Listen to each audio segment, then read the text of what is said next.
Good morning from Panhandle Outdoors with Winston Chester. Panhandle Outdoors, your source for fishing, hunting, and information for folks who enjoy the great outdoors. Now sit back, relax. It's Panhandle Outdoors. Good morning, folks. Welcome to Panhandle Outdoors. I'm Winston Chester. I'm glad you're here this morning. Got a great show lined up.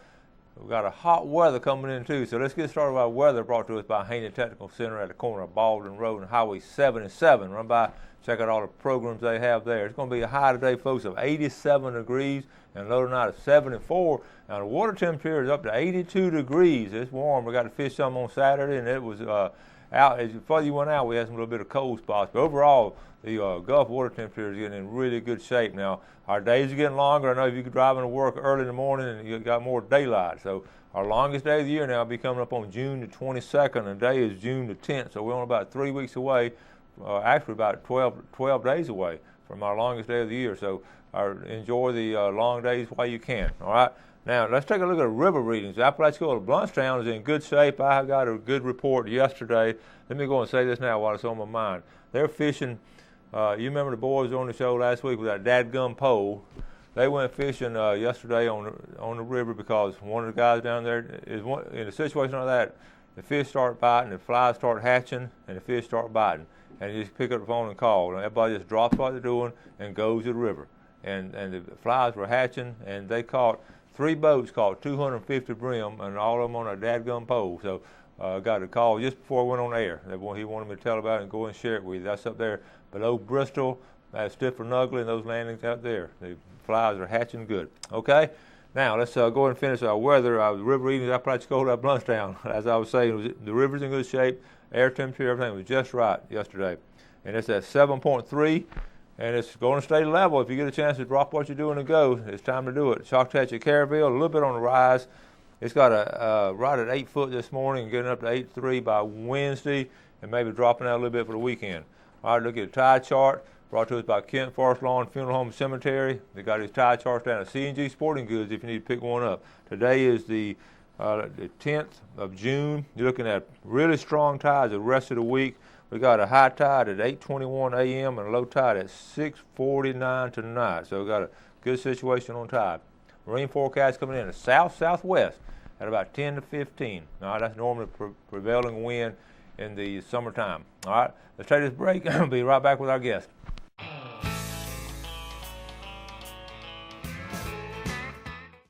All right, welcome back. Welcome to Ronnie Groom. Good morning, buddy. Ronnie, how you doing today? I'm great. Well, listen, we were sitting here talking about summer's here and school is out, and a lot of times kids just start running around crazy, and one of the good things to do for them is help them go fishing. Yeah. You know, what I thought we'd talk about a little bit is how to get these little kids started, particularly the little ones. Mm-hmm. And it's not hard to do. You know, they make so much tackle now that a kid can use it. Most of it's very inexpensive. Mm-hmm. You can get started out, you know, for $25, you can buy a rod and reel line, something similar to this.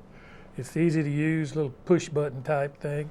It's very simple, easy to use. They can learn how in just a few minutes. And the thing about that, we take for granted as big grown-ups and all, this is lightweight. This is lightweight. That's where you want to start. Yeah.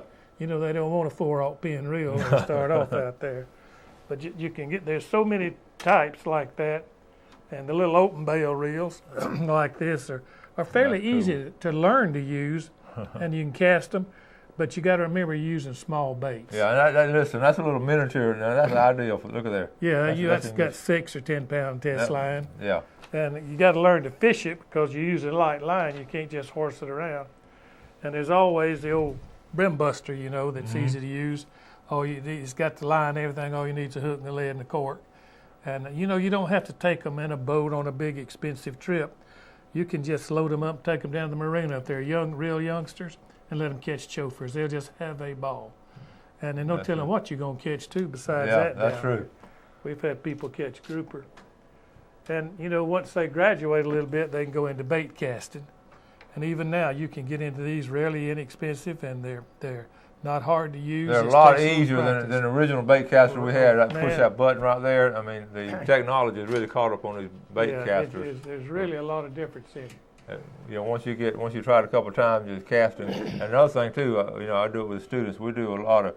You know, it still amazes me, Ronnie, when these 18-year-old kids come in, and most, I'd say probably 75 to 80% of these kids, when they get to me as a senior in high school, have never cast in Bay County. Probably 80% of them. And it's so much fun. And look, we're living right here in the best freshwater, saltwater fishing in the country. And man, there's no reason not to go. And like you said, the brim are biting now, and the saltwater snapper are biting. It's just you're missing a bet if you don't get into fishing. And you put a little plastic weight on the end of it there, and just let them cast, and later on when they get better, you put a hula hoop out there. Yeah. That's what I do. And these kids, they have the most fun trying to land that hula hoop and all. And they're learning and they're getting practice and all. So when they go from there into the water, they feel real comfortable with it. So before you go, make sure they practice some of that. And the way to practice, like you said, is in the backyard on the grass. You know, and get out there and play, and especially if it's a fly rod. That's you want to learn, because you're not casting a weight on a fly rod, you're casting the line. And it takes a little more practice to do that, but you can learn, get somebody that knows a little bit about it, and you can learn right quick how to cast that line. And fly fishing right now with the bugs and all following, Oh, man. Ronnie, years down the road after a kid left my class, I see them years later, and that's one of the first things they bring up is how they enjoyed learning to fly fish. Right. And that's really something special to them for the rest of their lives. And they say fly fishing is red hot right now. When I was going to school at FSU, they had a course in PE on fishing. Yep. I don't know if they still got it or not, but. No, sir. They cut that out a long time ago. They said we didn't have time to do that kind of stuff. They just didn't know, did they? They didn't have a clue. I had some friends over there at school that all the courses they took was like library and fishing and, the basket weaving. Yeah, the folks were paying away and they had it made. Yeah. Originally they used to have a long time ago, they would have a casting contest, national casting contest, and the plugs, and they would do distance, and then they would do accuracy and all. It was a big deal. I was watching the hunting channel the other day, and they had these expert bass fishermen on there, and they put a little can on top of a pole and let them flip it and see who could knock it off. Yeah. And then some of them will do it in 10, 15 seconds. They knock that thing off. That's like amazing, isn't it? You can get very proficient with that if you practice. And that's all it just takes. You go on practice. Like anything else when you're physical, like shooting free throws, you just got to do it. Yeah. All right, when you're starting these youngsters off now, one of the easiest things to do, like I said, is use these little small lightweight things. And you have to use little plugs that are really light. Now, I don't know if you can see this very well. Okay, he's going to hold it on this camera here. This is a little bitty lure that we got here that's got a little spinner on it. And this thing will catch crappie, it'll catch brim. I've caught, 5-6 pound bass on it. That's a good color there. The most popular type is this beetle spin. And they come in 100 different colors. And that's been around a long time, hasn't it? Yes, sir. And it'll catch fish. I mean, you'll be amazed how big a fish you can catch on this. And they're easy to cast. Got a little spinner on it, draws the fish in. They come in all different colors. Usually, chartreuse and black is one of the most popular colors. And you can buy these things. You can buy the little tails in packs, all different colors in one pack. Oh yeah. And then you got a big bite bait. Then you buy the little hooks with the jig heads on them and hook them all together and make your own combination. And that one's sort of got juice in it already. Most things got some kind of scent in them. And you can buy a little kit like this that's got all the components here, and you put them together yourself. But you'll be amazed how efficient these things are. You'll catch some really little fish sometimes. But it's just amazing what you can catch. That's put out by Berkeley, and that's a good one too. Yeah. Now, if you get into casting, one of the most popular baits now is a frog. And it's just amazing at the different type frogs there are. I mean, we've got all kinds of these things. Now, Ronnie, frogs are making a huge comeback. They used to be really popular a long time ago. Then it went out of style. Yeah, everybody wants. And they come in so many colors. You can buy each one of these in different colors. And this one, that has the tails on it, the legs even flex back every time you jerk it. It made sense because frogs didn't disappear. It was just people's attitude to say, well, I'm going to fish for something else, not a frog. Look at that one. Here's one right here. Now, I just thought, nobody's going to want a white frog, but that's one of the most popular colors. Yeah. And you just jerk that thing along, and the hooks, it's almost weedless. You can see the hooks are in close to the body there. And I like that now. Yeah, that's a good bait. And you can get this in chartreuse, black and white, every color you can think of. And the most popular now has been a white one? A lot of people No, there's really, I can't, the little spotted one like a real frog is probably the most popular color, but, I don't think it makes a whole lot of difference. You got it on the top jerking it, and that's what gets the action. The fish is looking at it from the bottom. Most of them are white on the bottom anyway, unless you get a black one. But frog fishing has just really come back strong. I see it on the fishing channel on television all the time. Everybody's fishing frogs in these tournaments. That's funny how fashions in fishing is the same way to clothes. I guess sometimes something really popular and then it goes out of style and comes back. But frogs were really popular for a while, but it just died out there. But you know, I've got a tackle box that square and it's folded out and there's all these lures. And in that whole box there's probably 5 lures I know it. that I use 90% of the time. I pick out a lure that I've had good luck with. Well, if I don't catch any fish on that, I'll try this new one. Well, if you didn't catch them on your best one, you're probably not going to catch them on that one. But that is so true. Let's take this break. We'll be right back.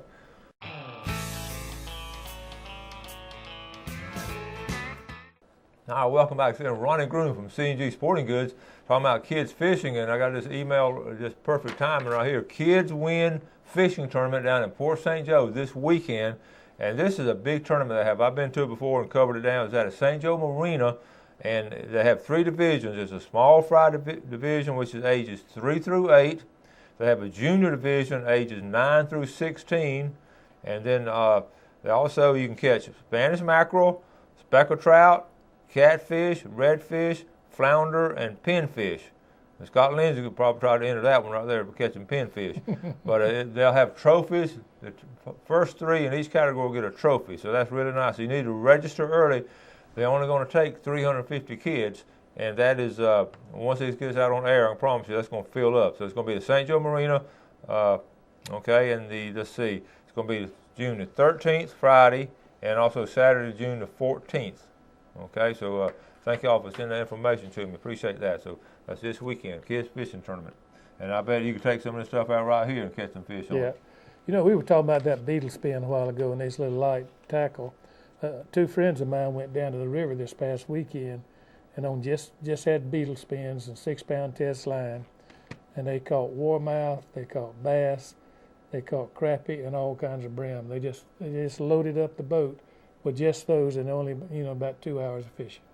That beetle spin goes way back. That's been one of the most time-honored and time-proven fishing plugs that we've had. Yeah, if I only had one type bait to fish with and I wanted to catch some fish, I would use a beetle spin. And it makes sense. When it first came out, I remember the design on it, the spinning blades down here and attracts everybody, and then they just go and try to engulf it. Yeah, I really like to fish with them. Yeah. They're so efficient and they're so productive. They'll catch fish. These friends of mine said they just couldn't believe how that almost every cast something would hit that thing. Did they say any particular color of the? No, I bet it has some yellow in it somewhere. Yeah, chartreuse, yellow, and black seem to be the most popular colors. And I fish them quite a bit, but sometimes I will. The reel comes with a 6-pound test line. I'll move it up to 8 or 10 if I'm going to get a place where there's liable to catch a bigger fish. But you can't horse them on that thing because it's a real small line, and if you jerk it, that line tends to embed in itself. Mm-hmm. Then you have trouble getting it out. So you got to fight the fish. You got to use a rod. Mm-hmm. And that'll move around. Yeah. All right, so you got a couple more little things. Just a couple words about fly fishing. The fly fishing is so popular, especially right now. Mm-hmm. And you're casting the line. You're not casting a weight or anything, and it takes a little practice. Mm-hmm. And the lines come in two types: a floating line, which just about everybody here uses floating line, and popping bugs. Okay, that's a scientific angler. That's a really good brand. That's a good line. This is a floating line, but you can get a sinking line. Up north, they fish a lot of sinking flies that are underwater, but we don't. Most of the fishing here is not that way. And you use bugs similar to this right here, little popping bugs. These bugs are made down in Weewalhitchika. They're very, very effective, and this is one of the colors. A popular color now with the flies falling is this little brownish type bait right here. Well, that's what these boys caught them on yesterday. We called it up there. They called that a weewall bug. Yes, it's made in weewall. I know it, and we sell a ton of them. They caught 250. Every color you can think of, and a couple things. It's hard to tie your line onto the fly line, so they make a no-knot eyelet. This little thing right here. It's a handy gadget. You got to have it if you're going to fish. It's a little piece of wire that has a point on it and a loop on the other end. You take a pair of pliers and hold the loop and push it up in your fly line, and it's got little barbs on it. It will not come out, believe me. And it's easy to use. Be careful, though, when you're pushing that thing in there, you don't stick it in your finger. Oh, yeah. You know, that's one of the best inventions we've ever had in fishing. That's right. It really is. You don't have to worry about tying all those knots and them coming loose. And the other problem is taking that little fly line, your leader line, and tie it onto your bug. Well, they make a thing now called a fast snap. Look at that. And this little fast snap, you tie it on the line one time, and you just hook your bait on it. It just hooks on there. Is that right? Yeah. You know, I haven't used these. Boy, they're small on it. That'd be ideal. Yeah. That makes sense. They thought about everything, didn't they? Oh, yeah. Actually, that's the same company, no knot company. Yeah, right. The same one that makes that. But fly fishing is just a world of fun. You know, I fish a lot. The place that I fish is on my lease down there. It's a narrow slough place, so I got a little 7-foot rod. Oh, yeah. You know, I don't flip it out there maybe 10, 15 yards at the very most. You don't have to cast all a long way, just right outside the boat. And you can do it with a brim buster and that pole you were talking about over there. It's easy to fly fish with an artificial pole. You don't have to have a fly rod and be an expert. That's exactly right. You know, if you have a slough fish, you've missed out on something. That's right. That's just part of our tradition here in the Panhandle, up in Big Bend, and all get up in those sloughs and walk around there. It's special up in there, isn't it? Right. Yeah. You know, you don't have to have a lot of fancy, expensive equipment or a boat even, if you know where to fish. Like these kids fishing, teaching them how. You don't have to take them out. Take them down to the marina and let them catch chofers. Or just do something simple. Fish from the bank. It's amazing. There's a lot of things to do. You just got to get out there and find it. And go up in the river and just take you a can of Viennas and some crackers and a soda water, and then go back in the slough and spend the day. Did I tell you my Vienna story? No, what was that? Went down the river one day, and the only thing I took was a can of Viennas and some crackers. And you know how hard they are to get out of the can? Oh, yeah. Well, I was there trying to get them out, and bloop, they fell in the river. All I had was crackers. You know, that's a big deal now, because you look forward to those Viennas. That's right. They don't sound very good right now, but if you're down there in the river, about 1 o'clock in the evening, they taste like filet mignon, don't it? That's right. That's good eating. Let's take a final break. We'll be right back.